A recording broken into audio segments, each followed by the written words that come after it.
आप देख सकते हैं कि यहां पर क्या चमक रहा है, क्या लिखा हुआ है, भज्जी दिल से। क्योंकि इस खिलाड़ी ने जो भी किया वो दिल से किया। और हरभजन सिंह इनका नाम है, लेकिन अगर मिडिल नेम अगर मैं कहूं ना तो हरभजन पैशन सिंह होना चाहिए, हरभजन जुनून सिंह इनका नाम होना चाहिए। वैसे पंजाब पी से शुरू होता है और पैशन भी पी से शुरू होता है, तो पंजाब से जो भी खिलाड़ी आते हैं पैशनेट होते ही हैं। और हरभजन भी शायद इसमें नंबर वन रैंक्ड खिलाड़ी होंगे। रिटायरमेंट की घोषणा की, संन्यास लिया ऑल फॉर्मेट ऑफ क्रिकेट से। इस वक्त हमारे साथ है खुद, और भज्जी आज दिल से बात करने के लिए हमारे साथ है। और ये देखिए यहां पर भज्जी अपनी डॉटर के साथ है, हिनाया के साथ, और ये एक बहुत बड़ा संकेत है भज्जी की आपकी दूसरी पारी शुरू हो चुकी है और फैमिली के साथ टाइम जो है वो शुरू हो चुका है। क्रिकेट के बाद की लाइफ अच्छे से शुरू हो चुकी है अब। बिल्कुल, ये सबसे important time, important phase life का मुझे लगता है कि ये बच्चों को ज्यादा जरूरत है और इनके साथ जो टाइम स्पेंड नहीं किया। Now papa will be around and spend lot of time together and play lot of games, है ना? You want to say anything to uncle? Hi, say anything? Hello Hinaya. Hi. Hi. अच्छा, is papa giving you more time after he has announced retirement? आजकल घर में ज्यादा रह रहे हैं पापा, हिनाया के साथ टाइम स्पेंड कर रहे हैं कितना पहले से ज्यादा? अच्छा, पापा खेलते कौन सा, पापा के साथ कौन सा गेम खेलते हो? रनिंग। रनिंग? अरे वाह, ये बड़ा अच्छा गेम है। ये बहुत अच्छा गेम है कि हिनाया रनिंग करती है और पापा फिट भी रहेंगे और हिनाया भी एथलीट बनेगी। लेकिन हिनाया, अगर पापा को गुस्सा आता है या पापा हमेशा प्यार प्यार वाले हैं? पापा कभी गुस्सा करते हैं हिनाया को? बताओ। वाह। नहीं, पापा क्या करते हैं? पापा क्रिकेटर है। क्रिकेटर हैं और पापा घर पे आपको क्या करते हैं? बहुत बहुत प्यार करते हैं। बहुत बहुत प्यार करते हैं। So sweet. और ये टाइम जो है अब यहाँ से और बढ़ेगा हिनाया, अब मजा आएगा। पापा घर में रहेंगे, पापा को हमेशा तंग करते रहना, बोलना यहाँ चलो, खेलने चलो। ठीक है, नाउ यू कैन गो, पापा कैन टॉक, ठीक है? Say bye. Thank you Hinaya, bye. Thank you so much, so sweet. Bhajji, मजा आ गया आपके डॉटर से मिलके, और इससे स्वीट, इससे प्यारी शुरुआत नहीं हो सकती थी इस पारी की, हमारे लिए भी आपके साथ। और ये वाकई में दिल से हम बात करेंगे, क्योंकि आपने जो भी किया दिल से किया हरभजन। लेकिन कब ये थॉट आया कि अब अनाउंस कर देना चाहिए मुझे रिटायरमेंट? क्योंकि 2015 में आखिरी इंटरनेशनल वनडे और टेस्ट क्रिकेट खेलने के बाद एक लंबा अरसा था। और खास बात यह कि हम शुरुआत से 1998 से भज्जी हम आपको फॉलो कर रहे हैं। हमारी बड़ी खुशकिस्मती है कि भज्जी के हर पल का हम हिस्सा बने एक जर्नलिस्ट के तौर पर आपके करियर में। तो हम देख रहे थे, हम भी जान रहे थे कि आप सोच रहे हो रिटायरमेंट का, लेकिन आप डिसीजन नहीं ले पा रहे हो। तो क्या हुआ कि आपने फाइनली ये डिसीजन लिया कि मैं रिटायर हो रहा हूं? देखिए, थोड़ा डिसीजन लेट जरूर है, क्योंकि मुझे लगता है कि 2016 में लास्ट जब मैं खेल रहा था तो मुझे खेलने का मौका नहीं मिल रहा था। मैं टीम में जरूर रहता था पर मौका नहीं मिल रहा था। और मेरे जैसा खिलाड़ी जिसने इतनी क्रिकेट खेली और इतने सब रिकॉर्ड बनाए हो, उसके बाद आप टीम में आपकी 11 में ना जगह बने तो फिर that is as good as not playing. मुझे लगता है कि उसके बाद मुझे ये सोचना चाहिए था कि क्या आगे मेरे लिए रास्ता होना चाहिए। लेट जरूर हो गया मैं, फिर मैं वो अपॉर्चुनिटी ढूंढता रहा कि आईपीएल में रिटायर कर जाऊंगा। फिर बस उस चलते चलते ये आज टाइम ऐसा आ गया कि बहुत पीछे वो समय रह गया, बट आज रिटायर होके बैठा हूँ। तो मैं वापस देखता हूँ तो मुझे लगता है कि 2017-18 में शायद रिटायर कर भी जाता तो कोई वो बड़ी बात नहीं थी, क्योंकि टीम इंडिया में मैं लगातार खेल नहीं रहा था और यहाँ मैं उतनी मेहनत मशक्कत कर नहीं रहा था कि मैं टीम इंडिया में वापस आने की कोशिश करूं।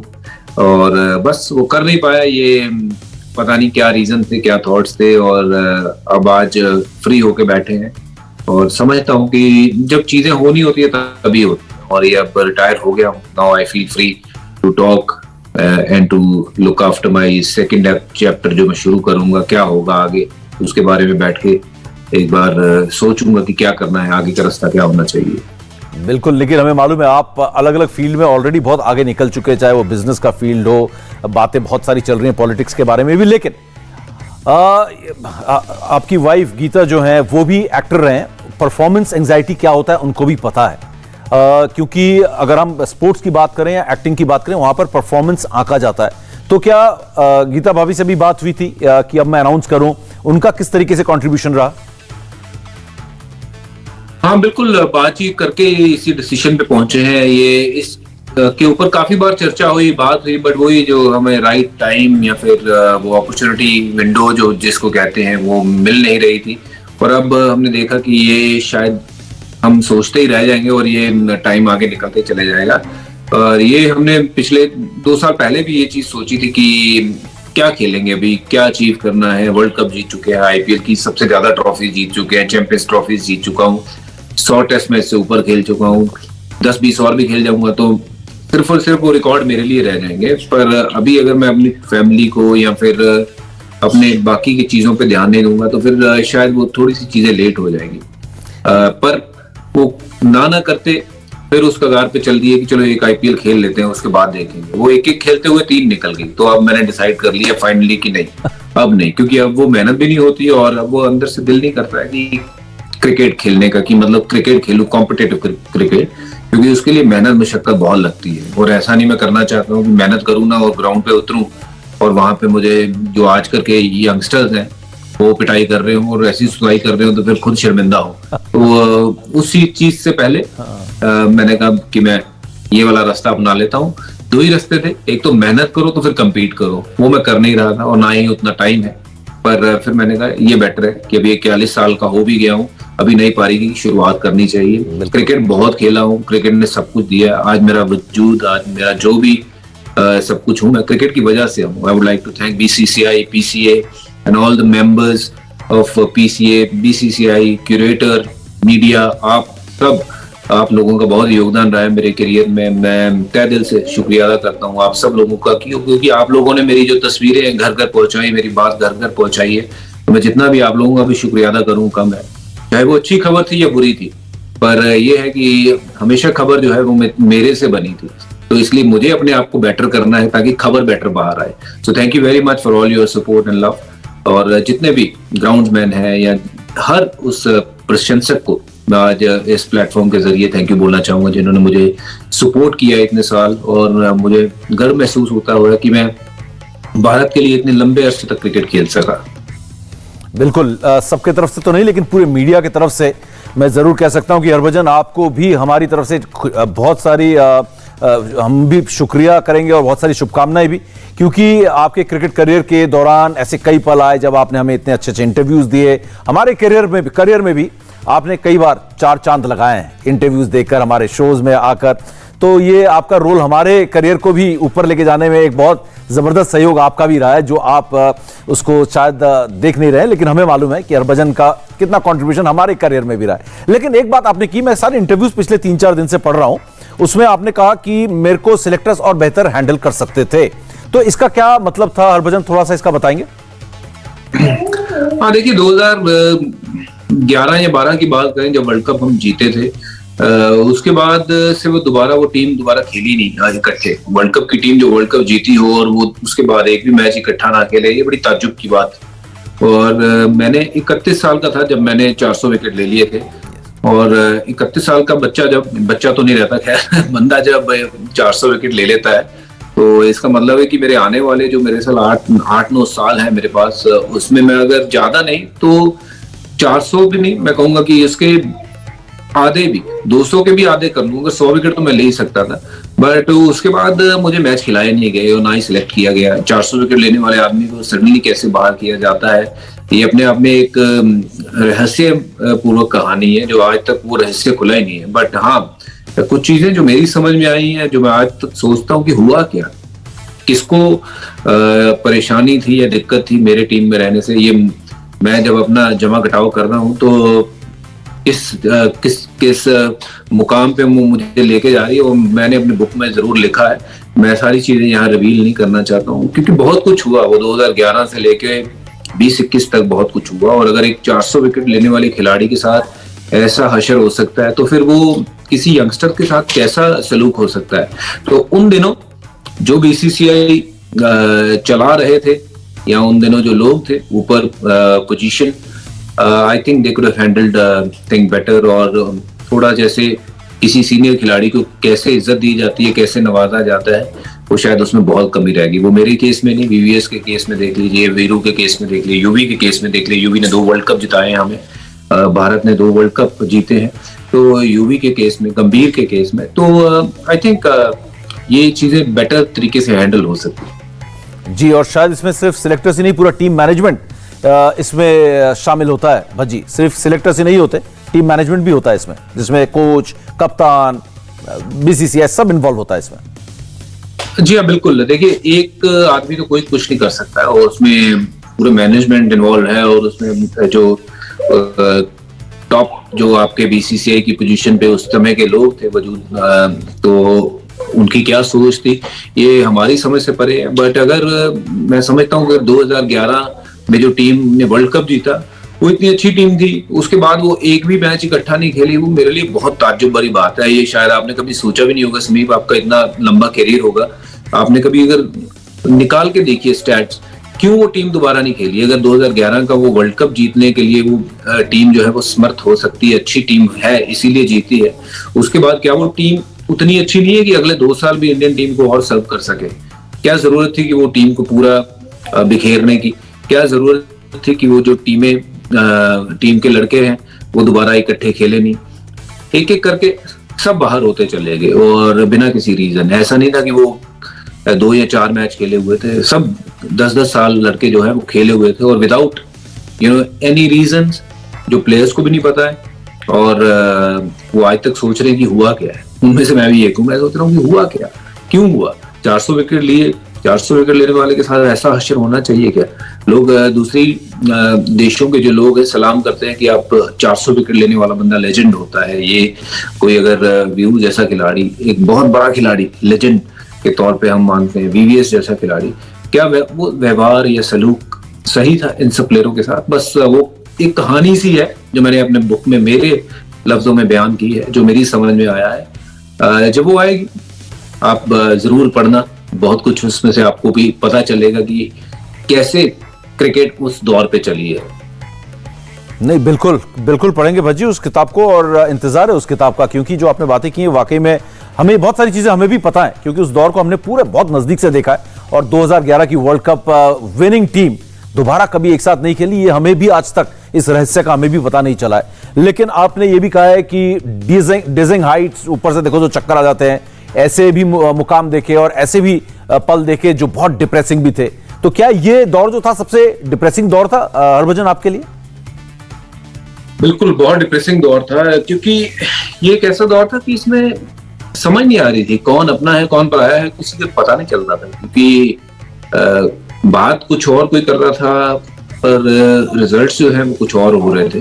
तो डिप्रेसिंग इसलिए था कि कोई जवाब नहीं दे रहा, कोई सामने से बताए कि क्या करने की जरूरत है हरभजन सिंह को या फिर किसी भी बड़े खिलाड़ी को टीम में वापस आने के लिए अगर आप इंजर्ड हो जाते हो। वो कोई बताने के लिए तैयार नहीं, और आपका सिलेक्शन ना हो रहा हो और बाकी के लड़के सब खेल रहे हो, तो फिर थोड़ा सा खराब लगता है। थोड़ा नहीं, बहुत खराब लगता है। बट कुछ समय के बाद वो चीजें बदली, मैं टीम में आया, बट टीम में आने के बावजूद भी मैं लगातार बेंच पे बैठा रहा। 3 टूर वो T20 के, ऑस्ट्रेलिया में गया, उसके बाद बांग्लादेश गया, उसके बाद T20 का वो वर्ल्ड कप उसमें पूरा वर्ल्ड कप में बाहर बैठा रहा, पूरे तीनों टूर्नामेंट बाहर बैठा रहा। तो मेरे जैसे खिलाड़ी को अगर आप पिक करते हो तो आप बेंच पे बिठाने के लिए पिक ना करिए, उससे rather you pick someone who is much younger, कि जो आगे 10 साल आके भारतीय क्रिकेट के संवार सकता है। तो अगर मेरे जैसे खिलाड़ी को पिक करते तो उनको खिलाइए, उनका एक्सपीरियंस जो है वो यूज करिए। अगर नहीं करना है तो आप किसी यंग खिलाड़ी, कुलदीप यादव को उस दिनों आप सिलेक्ट करते, उनको वो मौका देते ताकि वो टीम में रह के कुछ सीखता। बिल्कुल। तो उस दौरान ये कम्युनिकेशन की बड़ी बात करते हैं, तो कप्तान धोनी भी तो थे हरभजन उस समय जब, तो कम्युनिकेशन क्या, कप्तान 3 टूर्नामेंट में इतना बड़ा खिलाड़ी बाहर बैठ रहा है, तो क्या कैप्टन से कोई कम्युनिकेशन नहीं था? कैप्टन नहीं बता रहा था कि क्यों, क्या है ये? उस समय मैंने शुरू में तो पूछने की कोशिश करी, पर जब मुझे कोई जवाब मिला नहीं तो फिर देन मैंने भी डिसाइड किया कि there is no point me asking people कि मेरे साथ ऐसा सलूक क्यों हो रहा है और कौन कर रहा है। क्योंकि अगर सामने से कोई बताना नहीं चाहता है तो बार बार आप पूछे जाओगे और सामने से कोई बात का जवाब नहीं मिल रहा है, तो फिर बंदा समझता है कि ये वाजिब नहीं है, छोड़ो, रहने दो। जो मेरी किस्मत में है मैं वो करूंगा, जो मेरे कंट्रोलेबल चीजें हैं मैं वो कंट्रोल करूंगा, जो कंट्रोल के बाहर चीजें हैं मैं उसकी तरफ अब देखूंगा ही नहीं। तो this is exactly what it happened. चलिए, किताब का इंतजार है बहुत बेसब्री से। कुछ डेट बताएंगे कब तक हम उम्मीद कर सकते हैं इस किताब के विमोचन का, लॉन्च का? मेरी देखिए कोशिश तो ये है कि मैं इस आईपीएल से पहले किताब जो मेरी बाहर आए, मेरी कहानी, जिंदगी की कहानी, ये तो बहुत, क्रिकेट एक बहुत छोटा सा उसमें हिस्सा है, जिंदगी बहुत बड़ी है और किस तरह से हम कहाँ से उठ के कहाँ तक पहुंचे हैं वो पूरी कहानी जो है वो उस किताब में बयान है। और मेरी कोशिश है कि आईपीएल से पहले वो किताब बाहर आए, और अगर नहीं आती है तो फिर हम नेक्स्ट जो विंडो है वो देख रहे हैं कि भारतीय टीम जब ऑस्ट्रेलिया जाएगी उससे पहले ये किताब को हम लॉन्च करेंगे। तो वो ये 2 विंडो मैं सोच रहा हूँ। ऑलमोस्ट किताब फाइनल हो गई है, लिख चुके हैं, और बस अब उसका जो कहते हैं कि जमा घटाव देखना है कि क्या क्या चीजें जो हैं उसमें से माइनस करनी है, क्या क्या उसमें प्लस करना है। जी, वो क्या बोलते हैं, कॉपी एडिट होनी बाकी है उसकी। लेकिन मुझे मैं उस किताब को खरीदूंगा, लेकिन आपका ऑटोग्राफ मुझे फ्री में चाहिए होगा, टू समीप करके उस बुक में ऑटोग्राफ बुक चाहिए होगी आपसे मुझे। ये आपको खरीदने की जरूरत नहीं, मैं आपको भिजवाऊंगा। आप लोगों ने बहुत साथ दिए, थैंक यू सो मच। और मैं आप सब लोगों को भिजवाऊंगा जरूर। तो चलिए क्रिकेट के मैदान के अंदर जाते हैं। बेदी प्रसन्ना के बारे में बात होती थी, ऐसी एक जोड़ी आई जैसे डेनिस लिली और थॉमसन, या वॉर्न और ग्लेन मैकग्रा की बात होती थी, ऐसी एक जोड़ी हिंदुस्तान में बनी और आज भी ऐसी जोड़ी बनी नहीं है, अभी तक इंतजार कर रहे हैं। वही जनरेशन था उस जमाने में, ऐसे बल्लेबाज भी आए और 2 गेंदबाज, अनिल कुंबले और हरभजन सिंह। 54 टेस्ट मैचेस एक साथ खेले आप दोनों ने और 501 विकेट झटके हरभजन आप दोनों ने। इस जोड़ी को कैसे याद करते हो आप, और अपने इस अनिल कुंबले के साथ जो आपका ये तालमेल रहा इतने जबरदस्त तरीके का, अगर कुंबले नहीं लेंगे तो हरभजन ले लेंगे विकेट को, हरभजन नहीं लेंगे तो कुंबले ले लेंगे, इस जोड़ी से कोई बच नहीं पाया जब तक ये एक साथ खेले। मैं तो यही कहूंगा कि बहुत कुछ सीखा हूं अनिल भाई से। अनिल भाई एक ऐसे खिलाड़ी जिन्होंने भारतीय टीम के लिए सबसे ज्यादा मैच जिताए हैं, और अगर वो सामने नहीं मौजूद होते तो शायद मैं इतना बड़ा खिलाड़ी बन नहीं पाता। सो उनका बहुत बड़ा रोल है, बहुत कुछ उनसे सीखा है, and I'm one of those lucky ones to play along with such legends like Anil Kumble, Sachin Tendulkar, Rahul Dravid, जो सीनियर हमारे थे बहुत बढ़िया थे, और ये सिर्फ हमें ऑन द फील्ड ही नहीं, ऑफ द फील्ड भी हमारा ध्यान रखते थे, बताते थे कौन सी चीजें करनी चाहिए, कौन सी नहीं करनी चाहिए। So I'm one of those lucky one कि ऐसे सीनियर जो है हमें मिले। और जैसे आपने कहा कि उनके साथ बॉलिंग करने का तजुर्बा कैसा था, अनबिलीवेबल। इतना प्रेशर क्रिएट करते थे सामने से कि आपको सिर्फ और सिर्फ अच्छा बॉल डालना है, विकेट जो है अपने आप मिलेंगे। अगर मुझे मेरे एंड से नहीं मिलेंगे तो अनिल भाई को मिलेंगे, अगर अनिल भाई को नहीं मिलेंगे तो मुझे मिलेंगे। तो वो जो जोड़ी थी, वाह, कमाल के दिन थे। और मैं तो सिर्फ यही कह सकता हूँ, थैंक यू अनिल भाई for all the love and support. बड़ा मजा आया, आपसे बहुत कुछ सीखा जिंदगी में, सिर्फ बॉलिंग के बारे में नहीं, और उसके अलावा भी बहुत कुछ सीखा कि कैसे जिंदगी को जिया जाता है। इंसान बन के पैदा हुए हैं और इंसान बन के कैसे रहा जाता है, वो आपसे बड़ा उसमें कोई नहीं है, क्योंकि इतना बड़ा खिलाड़ी होने के बावजूद भी आप किस लहजे से लोगों से पेश आते हो, वो अपने आप में एक काबिल तारीफ बात है, और मैं आपसे देख के बहुत कुछ सीखा हूँ। अच्छा भजी, हमने ना आपको बड़े क्लोजली देखा था, आप बहुत शरारती और बड़े क्लोज थे सचिन पाजी के। सचिन पाजी भी आप लोगों के बिना रह नहीं पाते थे, आप और युवराज के बिना। तो कुछ उस यादों को शेयर करें। सचिन पाजी को बहुत तंग भी करते थे आप लोग, बड़े पाजी के छोटे भाई की तरह थे। तो सचिन और आप लोगों की जो यारी थी, ये जो कैमराडरी, भाई जैसा रिलेशन था, तो सचिन पाजी और आपके इस रिलेशन के बारे में कुछ जरूर बताएं। देखिए, पाजी एक ऐसे शख्स हमारी जिंदगी में थे, और कि मैदान में जब मैं उनको पहली बार मिला था तो मैं बहुत घबराता था, उनके पास नहीं जाता था, डर लगता था कि ये सचिन तेंदुलकर है। और उनको जितना देखते थे ऐसा लगता था वाह यार, जैसे हम ताजमहल को देख रहे हैं कि वाह ये है सचिन तेंदुलकर, कमाल। और उनके साथ ड्रेसिंग रूम शेयर करना, इतने खास दोस्त बन जाना, और उनके रूम में बैठना, खाना खाना, वो हमारे साथ उनका बैठना, वो यादगार पल है हमारी। एक मैं आपको बता देता हूँ कि फेवरेट डिश हुआ करती थी सबकी, किसी भी होटल में जाएंगे क्रिस्पी भिंडी जरूर खाते थे, और हम लोग सब खाना जो है वो नीचे बैठ के खाते थे, खाना मंगाते थे और नीचे बैठते थे, आराम से खाना खाते थे। और ये हफ्ते में तकरीबन 4 या 5 दिन का ये काम होता ही था, चाहे टेस्ट मैच चल रहा हो और या टेस्ट मैच शुरू होना हो या फिर वनडे मैच खेलने गए, खाना हमने तकरीबन शाम को इकट्ठे खाते। और पाजी से बहुत कुछ सीखा है। पाजी वाज अनबिलीवेबल बैट्समैन, और उससे भी बेहतर इंसान थे और है। और आज भी जब भी उनकी गाइडेंस की जरूरत होती है, he is just one phone call away and he is always there. to support us and guide us.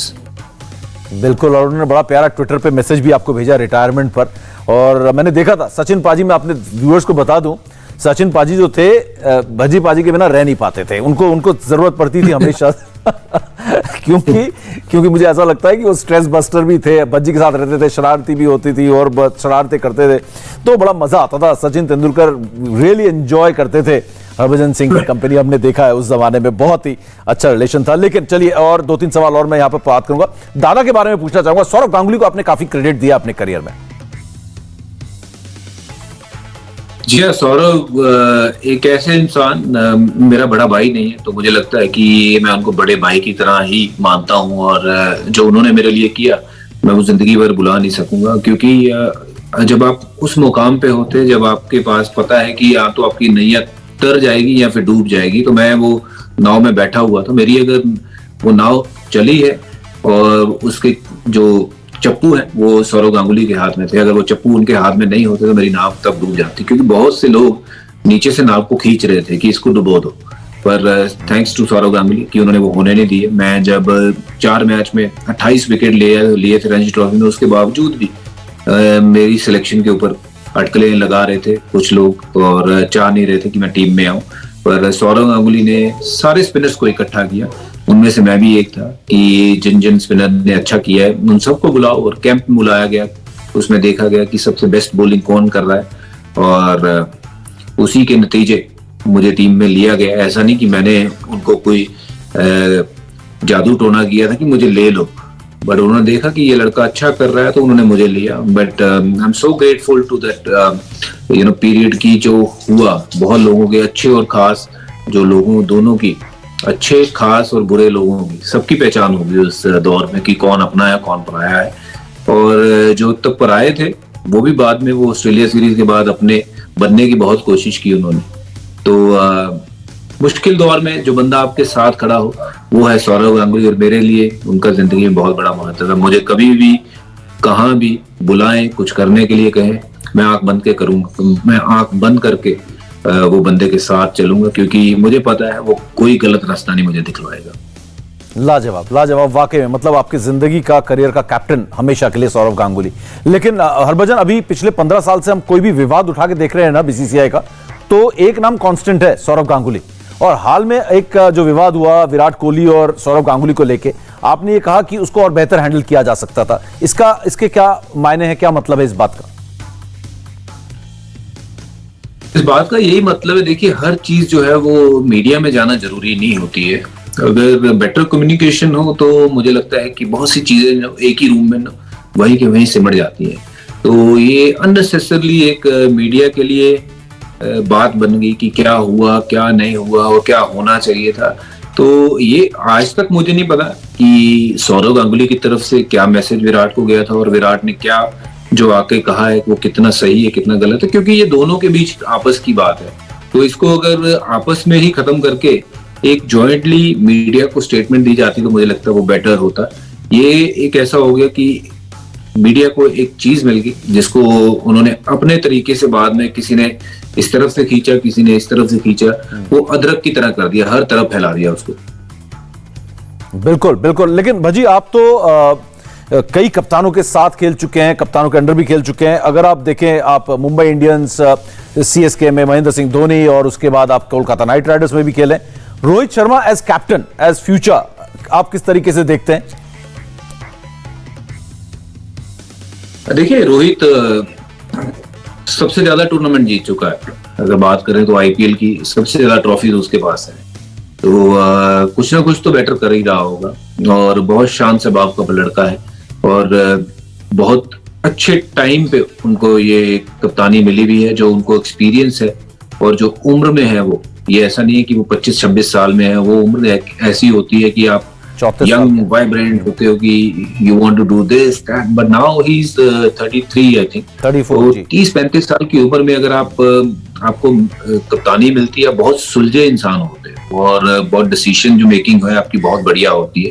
तो मैं उम्मीद करता हूँ कि रोहित शर्मा जिस लिहाज की कप्तानी उन्होंने मुंबई इंडियन के लिए की है, जैसे रिकॉर्ड कप्तानी में वहां है, जितनी ट्रॉफियां वहां उनके पास है, अगर वो टीम इंडिया के लिए भी उतनी ट्रॉफियां भारत को जिता दे तो फिर बहुत बड़ी बात है। मतलब ये नहीं मैं कहता कि अकेला कप्तान जो है वो ट्रॉफी जिताता है, बट एक जो स्टाइल ऑफ लीडिंग, मतलब प्लेयरों के साथ वो बातचीत करना या फिर कनेक्ट करना, I think Rohit knows how to do that. Mahendra Singh Dhoni ने बखूबी ये काम किया, बट उसके बाद विराट ने अपने हिसाब से वो टीम चलाई और बहुत से सीरीज, टेस्ट सीरीज की बात करूं तो जीते भी, बट बड़ी जो आईसीसी की कोई ट्रॉफी विराट के उसमें नहीं आई। बट ये है कि Virat was outstanding as well as captain, but Rohit I hope कि वो बाकी सबसे भी और भी बेटर होंगे और जो उनका रिकॉर्ड है उसको और बरकरार रखेंगे ट्रॉफी जीतने का। लेकिन क्योंकि आप खुद एक एग्रेसिव, एक आक्रामक तेवर वाले खिलाड़ी, पर्सनालिटी रहे हो, एक इंडिविजुअल, आप एग्रेसिव रहे हो हमेशा, हमने देखा है। कई बार तो हमें लगता है कि हमें घुसा ना मार दें अपने करियर में। अब तो भज्जी बहुत स्वीट है, अब तो ऐसे नहीं है, लेकिन क्या विराट में ये जो एग्रेशन है, ये चीज क्या हिंदुस्तानी सेटअप में नहीं चलती है हरभजन?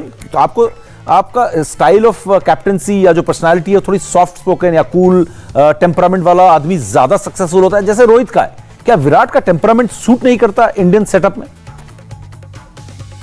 बिल्कुल, तो मैं तो ये कहूंगा कि बहुत ज्यादा सूट करता है। आपको ऐसे खिलाड़ियों की जरूरत है जो टीम को आगे लेके चले, और विराट कोहली टीम को बहुत आगे लेके गए हैं। देखिए, पहले अगर टीम ऑस्ट्रेलिया जाती थी तो ये सोचती थी कि वहां पे टेस्ट सीरीज हम कैसे बचाएं, हारना नहीं है। और विराट की कप्तानी में क्या सोच में बदलाव आया कि कैसे ऑस्ट्रेलिया में जाकर टेस्ट सीरीज जीते।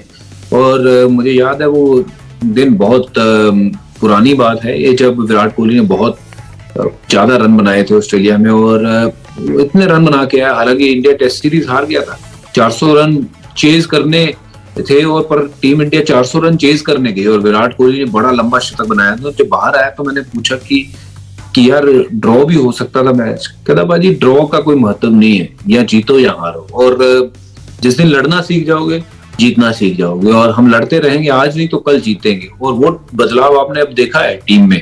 भारत ऑस्ट्रेलिया में जाके लगातार ऑस्ट्रेलिया को हराया है, इंग्लैंड में अच्छी क्रिकेट खेल के आया है। उम्मीद करते हैं अभी साउथ अफ्रीका गए हैं और साउथ अफ्रीका को हरा के आएंगे। हालांकि ये साउथ अफ्रीका टीम कोई उतनी खास टीम नहीं है, बट फिर भी वहां पे जीतना will be a very good thing. तो मैं कहता हूं कि विराट कोहली ने जो उनका किरदार है बखूबी निभाया है, और जो उनका एग्रेसिव अप्रोच है, उन्होंने ही, उसी अप्रोच ने विराट कोहली को विराट कोहली बनाया। अगर विराट कोहली महेंद्र सिंह धोनी की तरह सॉफ्ट बन जाए, मुझे नहीं लगता वो इतने रन बना पाते।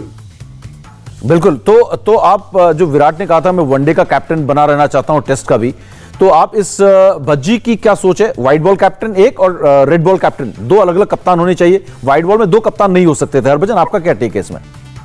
मेरा भी ये टेक है। देखिए, अगर आप किसी एक को जिम्मेदारी देते हो व्हाइट बॉल क्रिकेट की, तो उसको पूरी तरह से फिर जिम्मेदारी देनी चाहिए, जैसे बीसीसीआई ने दी है। मुझे लगता है ये बिल्कुल सही डिसीजन है। बट हाँ, अगर विराट को इस चीज से आपत्ति है, या फिर उनको लगता है मेरे से बात नहीं करी, वो इतना तो डिजर्व करते थे कि उनसे बात कर ली जाती, उनको बता दिया जाता, जो कि बीसीसीआई कह रही है कि हमने बात करी थी। ये ना तो मैं जानता हूं ना आप जानते हो, ये दोनों का ये है। ये हमारा एक थर्ड प्रोस्पेक्टिव है कि ये अगर ऐसी चीजें होती तो बेटर होता। बट हाँ, ये बात बिल्कुल सही है बीसीसीआई की कि व्हाइट बॉल का एक कप्तान अगर आपने चुनना है, जो आपने चुना है बहुत बढ़िया है, पर व्हाइट बॉल का भी एक कप्तान और लाल बॉल का भी एक कप्तान, और मेरे ख्याल से वो सही है ऐसे।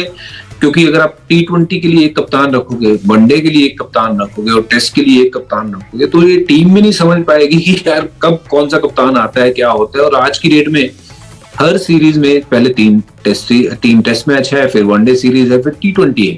तो एक ही सीरीज में आप दो डिफरेंट कप्तान या फिर तीन डिफरेंट कप्तान के अंडर कैसे टीम को चला सकते हो? बिल्कुल बिल्कुल। हरभजन, अगर बात करें, क्योंकि आप भी एक ऐसे दौर से गुजरे थे जब आप सरे से खेल रहे थे, मैं तब आया भी था 2007 में आपसे इंटरव्यू करने के लिए, तब आप कमबैक की तैयारी कर रहे थे। एक ऐसा दौर आपका हर क्रिकेटर का आता है, और विराट का भी एक ऐसा ही दौर गुजर रहा है। आउटसाइड द ऑफ स्टंप खेल रहे हैं। ऐसे में ही जब सचिन के साथ हुआ था, 241 रन लेग साइड में खेल के बना दिए थे। तो विराट इस वक्त ऐसा लग रहा है कि एक मेंटल उसमें फंस गए, टसल में, मेंटल ब्लॉक हो गया उनका। ये जो फाइट है मेंटल हो गई है उनकी, तो कैसे निकलेंगे यहाँ से? देखिए, हर खिलाड़ी के ऊपर एक ये ऐसा समय आता है, जो कठिन समय है, निकल जाएगा। क्योंकि विराट कोहली बहुत बड़े खिलाड़ी हैं, he is a champion player. मैं तो कहूंगा मॉडर्न जनरेशन के अगर लेजेंड्स की बात करें तो विराट कोहली का नंबर शायद पहले नंबर पे आएगा। इतनी उनकी काबिलियत है, और ऐसे टीम को लीड किया है, जिस लिहाज से बनाए हैं पिछले कई सालों में। तो ये एक फेज है, मुझे लगता है कि ये निकल जाएगा। मैं उम्मीद करता हूँ कि विराट जितनी जल्दी बाहर आए इस फेज से उतना बेहतर होगा उनके लिए भी, टीम के लिए, क्योंकि उनके बल्ले से शतक आए बहुत देर हो गई और हमें उस शतक का इंतजार है। और उम्मीद करता हूँ कि ये जो दौरा है साउथ अफ्रीका, ये खत्म होते होते उनका वो शतक भी आए, टीम वहां से जीत के आए, तो it will be good for Virat Kohli and also for team India.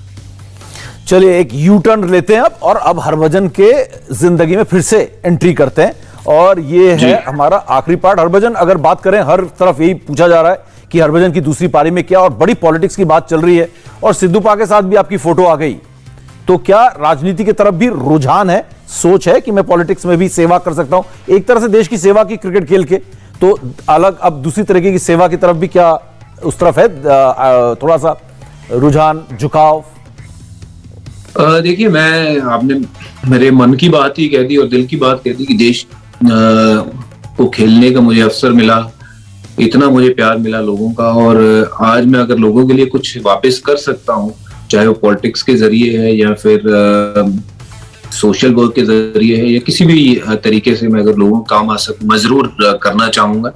और मुझे लगता है कि ये टाइम की जरूरत भी है कि मेरे जैसे लोगों को, जो मेरी सोच है कि यंग इंडिया को आगे आना चाहिए और इंडिया के लिए अच्छा करने की सोच रखते हैं, वो आगे आए और टीम को लीड करें और देश को आगे लेके जाएं। और उसमें चाहे आज मैं ज्वाइन करूं, कल ज्वाइन करूं या फिर 2 साल बाद या 6 महीने बाद, मैं जरूर इसमें अपने आप को आजमाना चाहूंगा और देखना चाहूंगा मेरे में उतनी काबिलियत है क्या कि मैं देश की सेवा कर सकूं इस तरीके से भी, क्योंकि ये है बड़ा डिमांडिंग काम, बहुत मुश्किल काम है। इसलिए मैं इसमें हाँ या ना अभी किसी को कह नहीं रहा हूं, क्योंकि मुझे पता है अगर आप 100% किसी की चीज को नहीं दे सकते हो तो उसमें जाना नहीं चाहिए। और जिस दिन मुझे लगता है कि मैं 100% इस काम को अपने दिल से, शिद्दत से करूंगा, तो फिर मैं जरूर उस काम की तरफ जाऊंगा और करना चाहूंगा। बिल्कुल, वैसे मैंने पॉलिटिशियन से जितनी मेरी मुलाकातें हुई हैं, एक्सपीरियंस है मेरा, तो हरभजन वो यही कहते हैं पॉलिटिक्स उनके लिए बहुत आसान है जो काम करना चाहता है। जो कोई पैसा कमाना चाहता है या फिर पावर के लिए आ रहा है तो उनके लिए बड़ा मुश्किल है। तो ये मैं मतलब एक छोटी सी जो मेरी एक्सपीरियंस है मैंने आपके साथ साझा कर दी कि तो अगर आप काम करने जाएंगे, सेवा करने जाएंगे तो आपके लिए बहुत आसान है पॉलिटिक्स, तो आप इसमें ज्यादा देर नहीं भी लगाएंगे तो कोई दिक्कत नहीं है। लेकिन क्योंकि आप अगर स्टंपिंग करने की बात करें ना हरभजन की, स्टंपिंग करने में इनका नंबर जो है 5वें नंबर पर है और बड़े स्टंप किए उन्होंने अपने करियर में। बल्लेबाज समझ ही नहीं पाते थे, ना फ्लाइट समझ पाते थे ना टप्पा समझ पाते थे हरभजन का। तो अब ये नेट प्रैक्टिस मतलब कहां चल रही है? बीजेपी में नेट्स लगे हुए हैं या आपके दफ्तर में या कांग्रेस के दफ्तर में नेट्स लगे हुए हैं? नहीं, ऐसा कुछ नहीं है। मैं फिलहाल आपने बड़ा घुमा फिरा के सवाल किए, मेरी गुगली मुझे फिरकी मेरी मार दी है। आपकी फिरकी सीखा है ना आपसे कुछ। तो ऐसा कुछ नहीं है समीर, मैं अभी इस चीज के लिए कुछ डिसाइड नहीं किया कि मैंने किस पार्टी के साथ कब जाना है और क्या मेरे अगले प्लान है। बट ये है कि मेरे 5 साल पहले भी कुछ ऑफर्स थी कि आप पार्टीज को ज्वाइन करो, इलेक्शन में कैंपेन करो, लड़ो, इलेक्शन लड़ो और आप आगे बढ़िए, इस दौर में अब आगे बढ़िए। पर मैंने अभी तक इसके ऊपर विचार नहीं किया, क्योंकि मुझे पता है ये बहुत डिमांडिंग जॉब है। ये ऐसी जॉब नहीं है कि मैं रात को सो गया और सुबह मुझे पता है कि मेरे अपने टाइम पे उठना है, मैच खेलना है, ये रूटीन है। इसमें आपको 24 घंटे जो है वो मतलब सतर्क रहना है, कभी भी किसी वक्त आपको कहीं भी जाना पड़ सकता है, क्या काम आए वहां पे जाना पड़ सकता है। और ये देश का काम है, लोगों का काम है, लोगों के बीच में रहने वाला काम है, तो उससे आप फिर दूर नहीं भाग सकते हो। तो जिस दिन मुझे लगा कि मैं 100% दे सकूंगा, मैं आपको पार्टी भी बताऊंगा कौन सी पार्टी में जाऊंगा और मैं आपको उसका कारण भी बताऊंगा और मेरे आगे के गोल भी बताऊंगा कि क्यों मैं यहाँ पे जाके क्या काम करने वाले हूँ। और आप पार्टी भी देंगे पॉलिटिक्स में ज्वाइन करने की। लेकिन सिद्धू पाजी लेकिन सिद्धू पाजी जरूर बोल रहे होंगे ठोको ताली, साथ में ताली ठोकता है बज्जी, और फोटो भी खिंचाई आपके साथ उन्होंने। तो सिद्धू पाजी जरूर कुछ कर रहे होंगे आपके साथ, मुझे लग रहा है कि आजा बज्जी आजा, जूनियर है मेरा छोटा भाई, छोटा प्रा जो है, आओ मेरे साथ, एक साथ मिलकर हम देश की राजनीति करेंगे। देखिए, शरीफा ने बहुत प्यार दिया है और हमेशा जब मिलते हैं बहुत ऐसे प्यार से मिलते हैं। और उस दिन भी हम चंडीगढ़ में थे तो मुलाकात हुई। तो मुलाकात का कारण ये पॉलिटिक्स नहीं था, क्योंकि हम दोनों एक सेक्टर में थे और आजू बाजू के घरों में थे। तो जब पता चला कि बच्ची भी यहाँ पे आया हुआ तो वहां पे मुलाकात हुई, तो उसी चीज से अब लोगों के दिमाग में आ गया कि शायद मैं उनकी पार्टी ज्वाइन कर रहा हूँ। बट ऐसे ही तो मैं बीजेपी के भी बहुत से लोगों को जानता हूँ, बहुत करीबी लोगों को जानता हूँ, ऐसे ही मैं आपके भी जो लोग हैं उनको भी बहुत अच्छे से जानता हूँ। पर जिसके साथ अब मैं खाना खाऊंगा या बैठूंगा या फोटो छपेगी, इसका मतलब ये नहीं है कि मैं वो पार्टी ज्वाइन कर रहा हूँ। मेरे कुछ पर्सनल संबंध भी हो सकते हैं उनके साथ, और किसी भी उस फोटो को आप ये ना समझिए कि मैं वो पार्टी ज्वाइन करूंगा। मैंने आपको जैसे पहले बताया कि जिस दिन मैं अगर सियासत में आऊंगा या मैं पॉलिटिक्स करना चाहूंगा तो मैं आप सबको बता के आऊंगा, क्योंकि मैं मानता हूं कि इसमें कोई छुपाने वाली बात नहीं है। और जिस दिन आऊंगा आप सबको पता भी लगेगा, और मैं आपको कारण भी बताऊंगा क्यों आना चाहता हूं और क्या मेरे जो अगले गोल होंगे, मैं क्या क्या ठीक करना चाहूंगा। ठीक है, लेकिन इसमें आपकी फिर भाभी की परमिशन लेनी होगी कि आपको पॉलिटिक्स में आना है, क्योंकि टाइम और घट जाएगा फिर आपके लिए। जो आपने सोचा ना फैमिली के लिए टाइम देना चाहूंगा, इस सेवा में जैसा कि आपने खुद कहा दिन रात नहीं है, तो आपको फिर वहां से भी हरी झंडी मिलनी होगी होम मिनिस्ट्री से। बिल्कुल बिल्कुल, यही तो बात है। सबसे इंपॉर्टेंट चीज ये है कि रिटायरमेंट के बाद आप चाहते हो कि आप ज्यादा टाइम घर पे स्पेंड करो, बच्चों के साथ रहो, फैमिली को थोड़ा और टाइम दो। जो 20 साल उन्होंने मुझे देखा नहीं है, अब वो उनको मैं समय दूं, अपने बच्चों को बड़े होते हुए देखूं अपने सामने।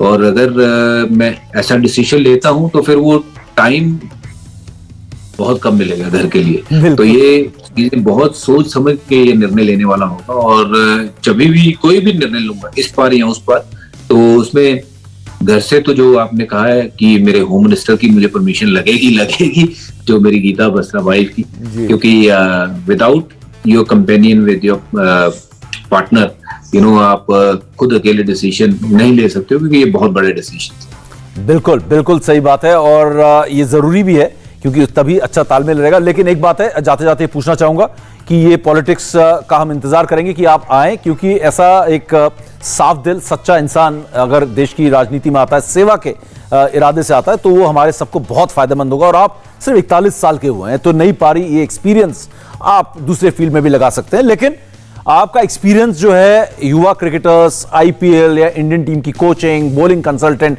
इस तरीके का कोई ऑफर आएगा तो क्या भज्जी ओपन है?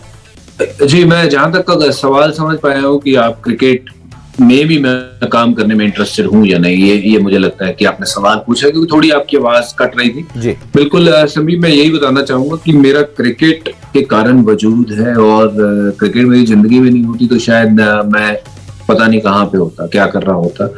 और क्रिकेट मेरी जिंदगी का बहुत अहम हिस्सा था, है और रहेगा भी, क्योंकि उसके बिना मेरी गति नहीं है। अगर मैं कहीं भी किसी भी मुकाम पे पहुंच जाऊं तो क्रिकेट की वजह से पहुंचूंगा, और आगे भी क्रिकेट के साथ जुड़ा रहना चाहूंगा, चाहे वो आईपीएल के नजरिए से हो या भारतीय टीम को, बीसीसीआई को कभी मेरी जरूरत हो मैं उनके लिए अवेलेबल हूं, पंजाब क्रिकेट एसोसिएशन को मेरी कभी जरूरत हो, या फिर किसी को भी जिस क्रिकेटर को मेरी जरूरत हो तो मैं उसके लिए अवेलेबल हूं, क्योंकि क्रिकेट ने मुझे बहुत कुछ दिया। आई थिंक अब मेरी ड्यूटी बनती है to give something back to the game, और मैं जरूर चाहूंगा कि मैं इसी तरीके से क्रिकेट से जुड़ा रहूं और उन लड़कों को आगे बढ़ने के लिए प्रोत्साहन करूं। भज्जी, वाकई में जो बात आप करते हो, जो आप करते हो वो दिल से करते हो। जुनून आज भी इस इंटरव्यू के दौरान जो बातें हुई सब दिल से आपके निकली, और ये मैं महसूस कर सकता हूं कि वो 1998 वाले भज्जी में और आज के भज्जी में कोई फर्क नहीं है। वो जुनून वो भी बरकरार है, और हम उम्मीद करेंगे जिस भी रोल में आप दिखें सेकेंड इनिंग्स में वो बड़ा बेहतरीन हो और बहुत ही अच्छा हो, और हम सबके बहुत काम आए, क्योंकि आपने जिस तरीके से देश की सेवा की क्रिकेट के जरिए, चाहे वो पॉलिटिक्स हो या फिर अब क्रिकेट में हो, तो वो सब हर कोई इंतजार कर रहा है कि भज्जी दूसरी पारी शुरू करें, और जल्द हम उम्मीद करेंगे कि इसका खुलासा आप करेंगे। लेकिन आज आपने वक्त दिया, इतने आराम से, इत्मीनान से हमारे साथ अपने दिल की बातें हमारे साथ शेयर की, बांटी। बहुत बहुत शुक्रिया हरभजन इस पूरी बातचीत के लिए, और ढेर सारी शुभकामनाएं इंडिया टीवी की तरफ से भी आपको। Thank you very much. मैं इंडिया टीवी को भी बहुत बहुत प्रणाम, सत्कार, सब कुछ भेज रहा हूँ मेरी तरफ से, कि आप लोगों की सपोर्ट के बिना मेरा करियर जो है वो इतनी आगे नहीं बढ़ सकता था। सो तहे दिल से आप सबका शुक्रिया अदा, और आगे भी मैं उम्मीद करता हूँ मैं जिंदगी में किसी तरफ भी जाऊं मुझे आपकी सपोर्ट की जरूरत रहेगी, और बस ऐसी प्यार बना रहना चाहिए, और जिंदगी में हम एक साथ आगे बढ़ते रहने चाहिए। बिल्कुल, देश के इस हीरो के लिए हमेशा ऐसा प्यार और इज्जत हमारी बनी रहेगी Harbhajan. Thank you so much. Thank you, जय हिंद। थैंक यू, जय हिंद। तो ये थे हरभजन सिंह और ये पूरी बातचीत आपने सुनी इतनी लंबी और विस्तार से, और हर बात ऐसी थी जो वाकई में दिल से निकली थी और दिल को छूने वाली थी। अब इंतजार है कि हरभजन सिंह की दूसरी पारी कौन से मैदान में शुरू होती है, खेल के मैदान में या राजनीति के मैदान में। जहां भी जाएंगे मामला सेवा का ही है। तो फिलहाल इंतजार रहेगा हरभजन सिंह की दूसरी पारी का, और जैसे ही वो फैसला लेंगे वो हमारे साथ जरूर साझा करेंगे। और हमारे साथ साझा करने का मतलब है वो चाहते हैं कि हम आप सबके साथ साझा करें कि वो कर क्या रहे हैं अपनी दूसरी पारी में। फिलहाल इस पूरे इंटरव्यू को आपने देखा, मुझे पूरी उम्मीद है कि आपको मजा जरूर आया होगा। इसी तरीके से लगातार इंडिया टीवी में खबरों का सिलसिला हमेशा बरकरार रहेगा, तो देखते रहिए इंडिया टीवी। वक्त हर जगह डाउनलोड करने के लिए सर्च करें India TV news Google play store या ऐप स्टोर पर।